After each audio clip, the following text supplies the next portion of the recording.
그 지역의 목자들이 밤에 밖에서 자기 양떼를 지키더니 주의 사자가 곁에 서고 주의 영광이 그들을 두루 비추매 크게 무서워하는지라. 천사가 이르되 무서워하지 말라. 보라, 내가 온 백성에게 미칠 큰 기쁨의 좋은 소식을 너희에게 전하노라. 오늘 다윗의 동네에 너희를 위하여 구주가 나셨으니 곧 그리스도 주시니라.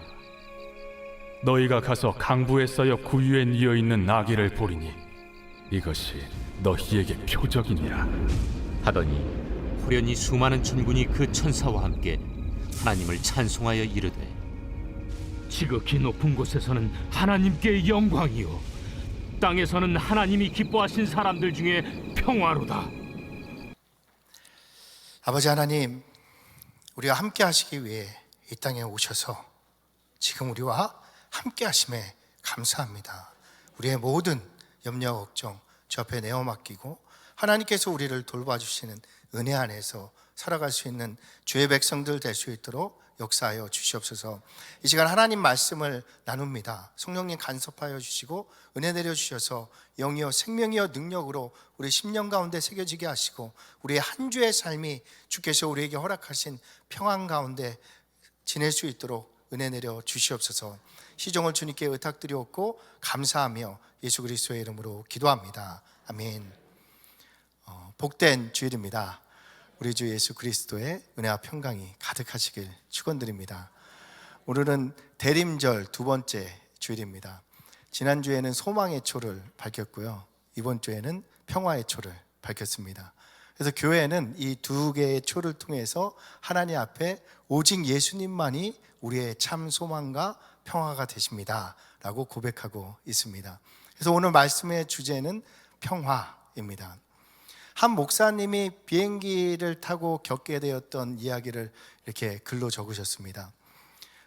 미국을 방문했다가 이제 한국으로 돌아오는 길이었는데 갑자기 천둥과 번개를 만나게 된 것입니다. 너무 심하게 이제 요동을 치니까 목사님 안에 두려움이 일어났고 이러다가 죽는 거 아닌가라는 생각이 일어났다고 합니다. 근데 옆자리에 앉아 계신 분이 젊은 어머니이셨는데 품 안에는 아이를 안고 있었습니다. 그 어머니가 놀래면 안 되니까 목사님이 두려웠지만 태어난 척 하면서 있었습니다. 그리고 이렇게 아이를 보는데 아이는 이러한 상황을 전혀 인지를 못했으니까 어머니 품에서 이 난기류를 즐기고 있었습니다. 난기류가 심하게 요동을 쳐서 비행기가 크게 흔들릴 때면 마치 놀이기구에 탄 것처럼 깔깔깔 웃으면서 자지러지곤 했다고 합니다. 좀 대담한 이렇게 아이였던 것 같습니다. 그리고 한참을 웃다가 지쳐서 엄마 품에 잠든 아이를 보면서 목사님이 생각하게 되어진 것입니다. 아이는 난기류와 상관없이 엄마 품에 있으면 즐기다가 졸리면 자면 되는 거구나. 이걸 깨닫고 나서 사명이 있으니까 하나님께서 나를 두셨구나.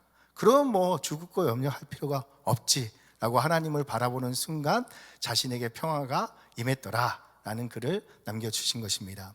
이처럼 우리의 평화는 폭풍이 그친 것으로 얻게 되는 것이 아닙니다.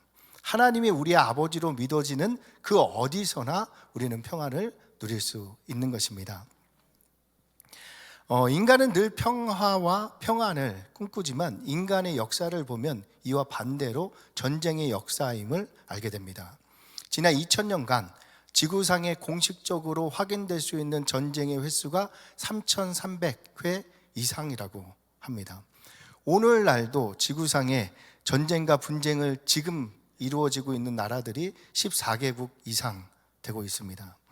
미국과 옛 소련이 군비 경쟁이 한참 진행될 그 상황에서는 양국의 핵무기의 양이 지구를 40여 차례 파괴할 정도의 양을 가지고 있었다고 합니다. 세계는 식량 부족으로 매일 3만 5천 명의 사람들이 굶어 죽고 있습니다. 그런데 전 세계가 전쟁에 사용하고 있는 돈이 연간 5,500억 달러, 우리나라 돈으로 이렇게 바꾸면 715조 원이라고 합니다. 전쟁에 소모되는 막대한 경비와 물자를 인류의 평화와 복지를 위해 사용한다면 굶어 죽는 이들이 사라지게 될 것이다 라고 말씀하고 있습니다. 이러한 모습이 인간이 만든 평화의 한계일 것입니다. 자신의 나라를 지키기 위해서 전쟁에 대비하고 있지만 그것들로 정작 평화를 얻지 못하고 있는 것입니다. 전쟁은 아니지만 우리 주변에도 다툼과 분쟁이 있습니다. 뉴스를 통해서 요즘 계속 보게 되는 것은 여야의 정쟁과 노사의 분구가 여기저기에 계속 끊이지 않고 일어나고 있는 것입니다. 행복한 미래를 꿈꾸며 결혼한 부부 가운데 약 40%가 이혼하는 사회에 우리가 살고 있습니다. 도대체 우리의 평화는 어디서 찾아야 하는 것입니까? 이러한 가운데 성탄절마다 교회에서 듣게 되는 메시지가 오늘 본문인 하늘에서는 영광이고 땅에서는 평화라는 말씀입니다. 즉 성탄, 예수님이 이 땅에 오심이 이 땅의 평화다라는 말씀입니다. 본문을 보면요, 예수님이 탄생하시던 전날 밤이었습니다.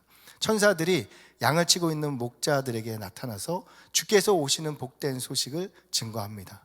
그 후에 호련히 나타난 천군과 함께 하나님께 찬양을 드리는 내용입니다. 지극히 높은 곳에서는 하나님께 영광이요 땅에서는 하나님이 기뻐하시는 자들 중에 평화로다. 아멘. 예수님이 오심이 하나님께 영광이 되고 땅에서는 평화라는 진리를 찬양으로 선포하는 것입니다. 땅이 이제 성경에서는 이 땅을 얘기하는 것도 있지만 우리 자신의 마음을 얘기할 때가 많이 있습니다. 즉 예수님이 우리의 주인 되어 주실 때 우리에게 참 평화가 임하고 그것이 하나님께 영광이 되어짐을 말씀하고 계신 것입니다.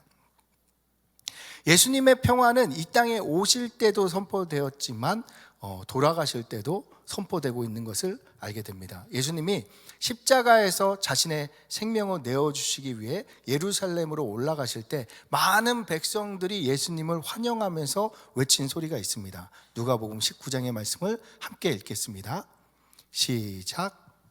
하리로다 주의 이름으로 오시는 왕이여 하늘에는 평화요 가장 높은 곳에는 영광이로다. 아멘. 이 말씀을 보면요 본문과는 조금 다른 부분이 있죠. 예수님이 이 땅에 오셨을 때는 천사들이 땅의 평화를 외쳤지만 예수님이 이제 돌아가실 때는 사람들이 하늘의 평화를 외치고 있는 것입니다. 성경에서 하늘은 저 구름 있는 곳도 되지만 하나님이 계신 곳을 의미할 때가 많습니다. 그래서 하나님도 예수님과 함께 하셔야지만 평화를 누릴 수 있다라고 말씀하는 것입니다. 그래서 하늘과 땅의 모든 평화는 오직 예수님을 통해서만 주어짐을 알게 됩니다. 오늘 말씀을 통해서 예수님이 우리에게 주시는 평화가 무엇인지 그리고 그 평화를 어떻게 누리고 지킬 수 있는지에 대해서 나누겠습니다. 먼저 우리의 평화는 하나님과의 관계 안에서 주어집니다. 엄마 품에 있는 아기와 같이 인간은 하나님 품에서 하나님과 함께 살도록 창조되어진 것입니다. 그런데 인간이 죄를 짓고 하나님과 분리가 되어졌습니다. 이는 나무가 뿌리를 땅에서 뽑은 것과 같은 상태이고 물고기가 물 밖에 나온 상태와 같습니다. 인간이 생명의 근원 대신 하나님을 떠나니 무엇을 해도 만족이 없고 평안이 없는 상태가 된 것입니다.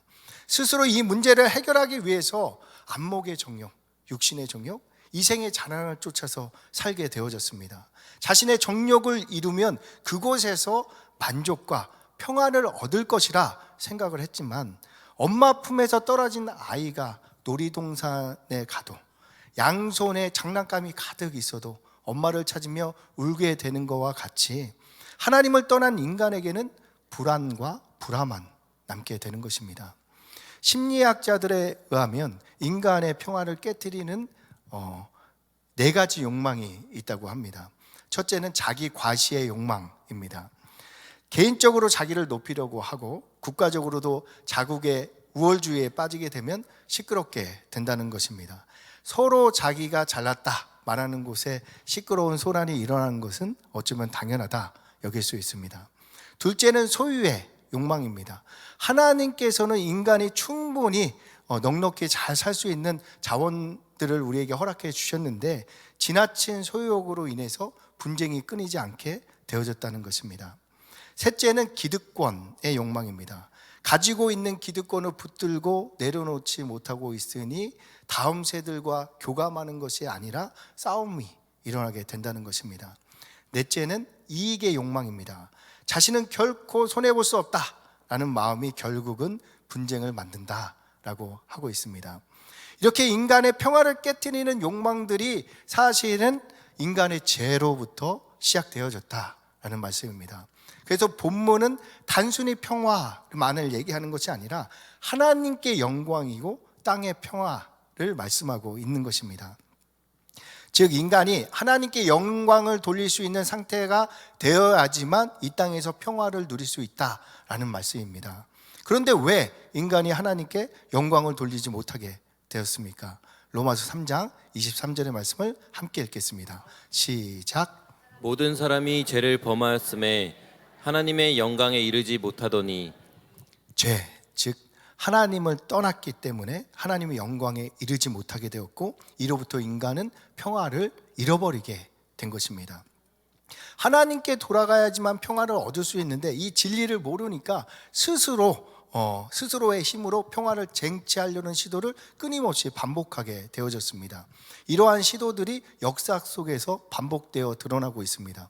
예수님 오실 때를 예를 들면 예수님 오실 때는 로마가 이스라엘을 통치하고 있었습니다. 그래서 역사학자들은 이 시기를 팍스 로마나라고 부르고 있습니다.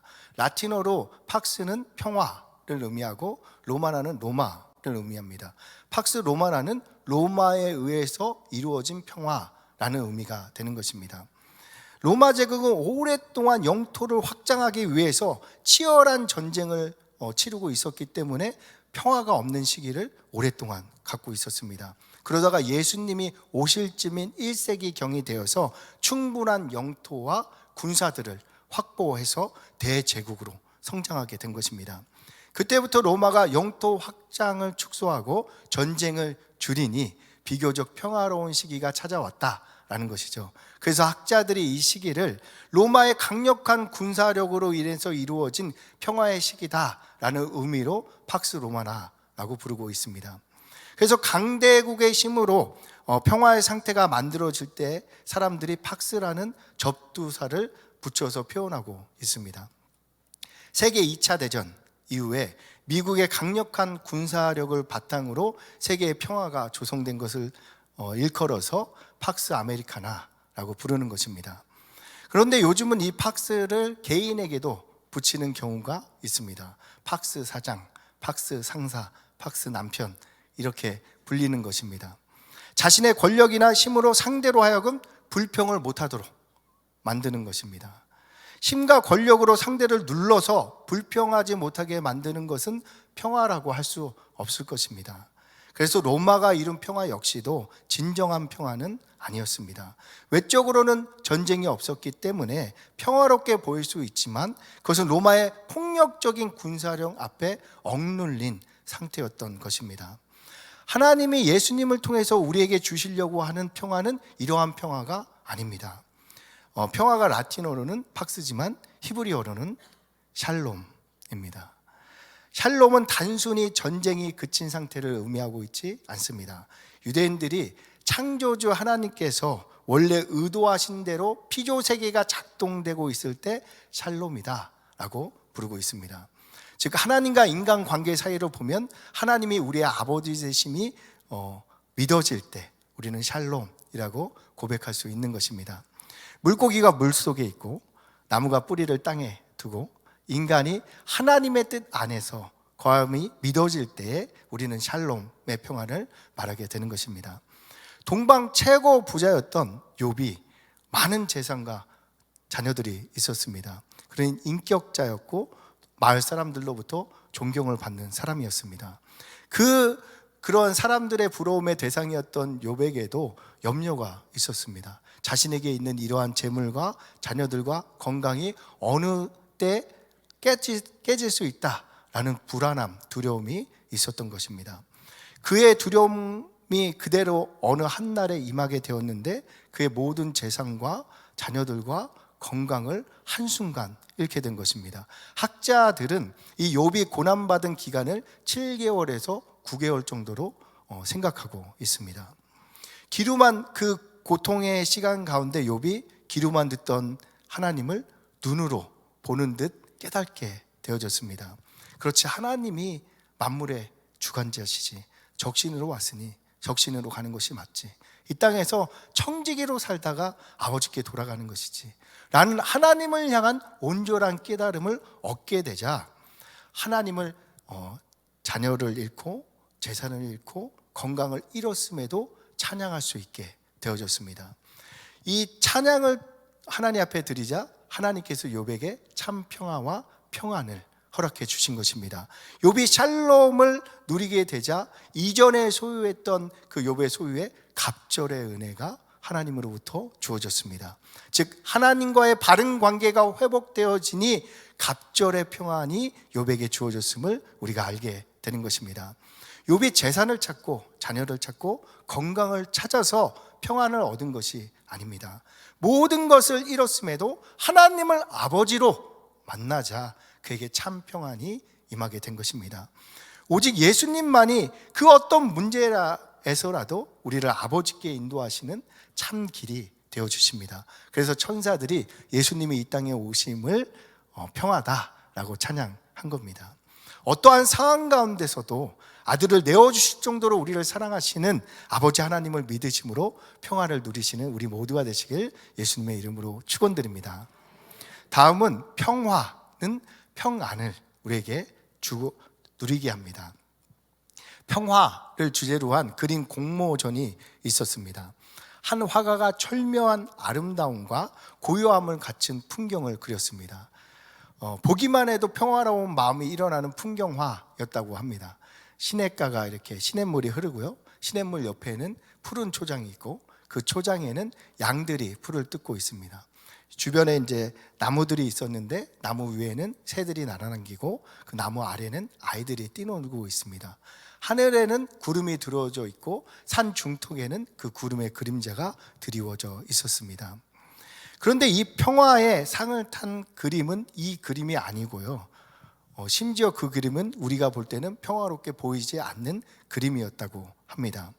그 그림은 거친 바다에 폭풍우가 몰아치고 있었습니다. 큰 파도가 바위에 부딪혀서 소용돌이를 일으켰습니다. 그 소용돌이로 인해서 공경에 처한 배 한 척이 짙은 먹구름 안에서 파도와 싸우면서 노를 젓고 있는 모습입니다. 그리고 파도에 부딪히는 그 바위 꼭대기 어느 틈에 비둘기 한 마리가 고요히 날개를 펴고 앉아 있습니다. 그 날개를 핀 사이에 자기 새끼들을 품고 있었던 것입니다. 심사위원들은 평화를 한 주제의 공모전에서 이 그림에 상을 주었습니다. 이것이 우리가 추구하는 평화가 아니겠습니까? 성도들이 누려야 될 평화는 전쟁이 다툼이 끝나는 평화가 아닙니다. 폭풍 가운데서도 주님과 평화의 관계를 이룸으로써 주님 품 안에서 누리게 되는 평안을 말씀하고 있는 것입니다. 이러한 평화와 평안의 관계를 성경이 우리에게 말씀해 주고 있습니다. 예수님께서 이 땅에 오신 것을 평화라고 오늘 본문이 우리에게 말씀해 주셨습니다. 예수님이 이 땅에 오신 것을 성경이 뭐라고 하냐면 임마누엘이라고 표현합니다. 마태복음 1장 23절을 함께 읽겠습니다. 시작. 보라, 처녀가 잉태하여 아들을 낳을 것이요 그의 이름은 임마누엘이라 하리라 하셨으니 이를 번역한즉 하나님이 우리와 함께 계시다 함이라. 아멘. 불화의 관계가 있으면 그 사람과 가까이 함에 불편함이 있습니다. 그런데 임마누엘, 하나님께서 우리에게 가까이 하는데 불편함이 해결되었기 때문에 임마누엘이 되어진다라는 의미가 되는 거죠. 이렇게 함께 하시는 주님이 믿어질 때 주님으로부터 우리에게 주어지는 것이 평안입니다. 요한복음 14장입니다. 평안을 너희에게 끼치노니 곧 나의 평안을 너희에게 주노라. 내가 너희에게 주는 것은 세상이 주는 것과 같지 아니하리라. 너희는 마음에 근심하지도 말고 두려워하지도 말라. 아멘. 예수님이 제자들에게 세상의 평화 주지 않고요, 주님의 평안을 준다고 말씀하고 있습니다. 왜냐하면 세상의 평안은 우리에게 평안을 주지 못하기 때문입니다. 제가 어렸을 때만 해도 현관문 열고 다녔습니다. 우리가 물질이 적을 때는 문을 잠그지 않아도 평안했는데 무언가를 소유하게 되니까 담을 쌓고 이제 감시 카메라를 설치함에도 그것들을 빼앗길까봐 불안한 마음들이 일어나게 되어진 것입니다. 권력도 마찬가지입니다. 권력이 없을 때는 자유로웠는데 작은 권력이라도 누리게 되면 그것을 잃어버릴까봐 노심초사하는 것을 보게 됩니다. 이처럼 물질과 권력 등이 우리에게 평안을 줄 수 없습니다. 그래서 예수님은 나의 평안을 너에게 주노라 라고 말씀하시는 것입니다. 예수님이 주시는 평안은 하나님과의 관계 안에서 이루어지는 평안입니다. 즉 아이가 엄마 품에 있을 때와 같은 평안을 우리에게 주노라 라고 말씀하시는 것입니다. 전지전능하신 하나님이 우리의 아버지로 믿어지고 예수님이 우리의 구주로 믿어지고 성령님께서 지금 나와 함께 하시며 돕고 계심이 믿어지는 이 임마누엘의 평안을 우리에게 주겠다라고 말씀하시는 것입니다. 한 주간의 삶에 살아갈 때 어떠한 상황에 있더라도 이 주님과 함께 하시는 임마누엘의 평안을 누려가시는 여러분 모두가 되시길 예수님의 이름으로 축원드립니다. 마지막으로 우리의 평안은 우리가 지켜야 합니다. 남미 아르헨티나와 칠레의 국경 사이에는 1904년 3월 13일에 세웠던 안데스의 구주 예수상이라는 동상이 세워져 있다라고 말씀을 합니다. 이 예수님 동상은 두 나라의 영원한 평화를 지속되기를 바라는 마음으로 두 나라가 협력해서 세웠다고 합니다. 그런데 이러한 평화의 동상을 만드는 과정에서 불화가 일어날 뻔한 사건이 있었습니다. 예수님 동상이 완성 단계에 이르렀을 때 칠레 사람들이 그 동상을 보고 마음이 상한 것입니다. 왜냐하면 그 동상이 칠레를 향해서 등을 돌리고 아르헨티나를 향해서 얼굴을 비치고 있었기 때문입니다. 그래서 마음이 상한 칠레 사람들이 분노하기 시작했습니다. 평화를 유지하고자 만든 예수님 동상으로 인해서 양국 간의 감정이 불화로 치닫게 되어진 것입니다. 이때 이러한 문제가 단번에 해결되는 사건이 발생됩니다. 칠레의 한 신문 기자가 쓴 기사 때문이었습니다. 그 기사의 내용은 이렇습니다. 예수님의 얼굴이 아르헨티나를 향한 이유는 예수님의 보살핌이 칠레보다 아르헨티나에 더 필요하기 때문이다 라는 기사의 내용이었습니다. 이 기자는 칠레인의 고조된 감정을 단숨에 가라앉혔습니다. 입에 발린 기사라고 생각할 수 있지만 칠레 안에 살고 있었던 성도들에게는 그렇지, 우리가 주님을 쫓아서 아르헨티나를 위해서도 기도해야지 라는 마음을 일으키기에 충분했던 것입니다. 어쩌면 엄청난 비극이 일어날 수 있었던 두 나라를 한 사람이 화평케 만든 것입니다. 마태복음 5장의 말씀을 함께 읽겠습니다. 시작. 화평하게 하는 자는 복이 있나니 그들이 하나님의 아들이라 일컬음을 받을 것이미요. 아멘. 이 기자야말로 하나님의 아들이라 일컬음 받을 만하지 않겠습니까? 예수님은 이 땅에 평화를 주시러 오셨습니다. 하지만 원수는 그 평화를 깨트리기 위해서 하나님과 우리의 사이를 계속 갈라놓는 가라지를 넣는 것입니다. 즉 우리로 하여금 하나님 말씀을 쫓는 것이 아니라 세상의 소리에 귀 기울이게 하고 염려 걱정하게 만든다는 것입니다. 우리는 영적 싸움을 해야 할 것입니다. 그러니까 만약에 우리가 칠레라고 한다면 아르헨티나와 싸우는 것이 아니라 이 기자분과 같이 하나님의 뜻을 쫓아 살아야 되는 것입니다. 근데 영적 싸움이라고 했을 때 뭔가 신비하게 생각하는 경향이 있는데 그렇지는 않습니다. 하나님을 믿는 이 기자가 양국의 갈등 상황에서 벗어나서 그 갈등을 향한 하나님의 뜻을 찾고 구하고 두들겨서 그 뜻을 이루고자 하나님 앞에 나아갔더니 하나님께서 이러한 기사를 쓸 수 있는 기지를 우리 기자에게 허락해 주신 것입니다. 즉 기자는 말씀에 순종함으로 양국의 불화를 깨트린 것입니다. 그래서 예수님은 우리에게 검을 주러 왔다라고 말씀을 하고 있습니다. 이 검은 베드로가 말고의 길을 잘랐던 철로 된 검이 아닙니다. 예수님이 말씀하시는 검은 말씀의 검인 것입니다. 분노에 지는 것이 아니라 말씀에 순종함으로 영적 싸움에 이길 때 주님께서 우리에게 주신 평화를 우리도 지켜나갈 수 있게 될 것입니다. 평화라는 주제를 나눌 때 생각나는 예화가 있습니다. 빅토르 위고, 레미제라블, 장발장 이제 작가죠. 그분이 이제 단편 소설도 썼는데 바다의 노동자라는 책을 썼습니다. 대포를 실은 배가 이제 태풍을 만나게 된 것입니다. 거친 파도가 대포를 묶고 있는 쇠사슬을 단번에 끊어버렸습니다. 선원들은 배 안에서 이리저리 뒹구는 대포를 고정시켜야 하기 때문에 필사적으로 매달렸습니다. 선원들은 태풍이 아닌 배 안에서 대포를 피하기 위해서 이리저리 피하는 상황들이 되어졌습니다. 그때 선원들이 새로운 사실을 깨닫게 된 것입니다. 우리를 진정 위험에 빠뜨리는 것은 외부의 태풍이 아니라 우리 배 안에 있는 저 대포다라는 것입니다. 외부의 태풍과 같은 문제가 아닌 우리 안에 굴러다니는 대포와 같은 염려들이 사라질 때 우리에게도 참 평안이 시작되게 되어질 것입니다. 예수님만큼 외부의 도전을 많이 받은 분도 없을 것입니다.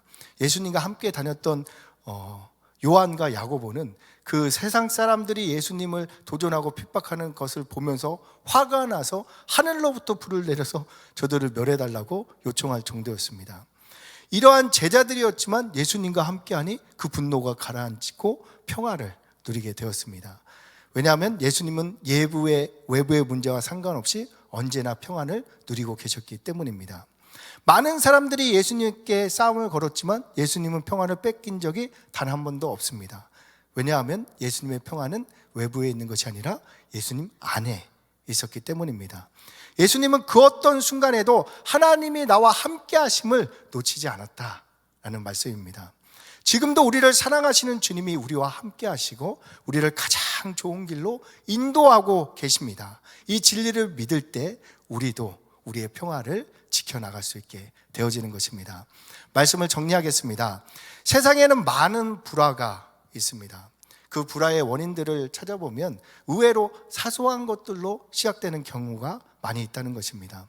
치약을 끝에서부터 짜지 않고 중간에서부터 짰다고 싸우다가 이혼한 부부도 있고요.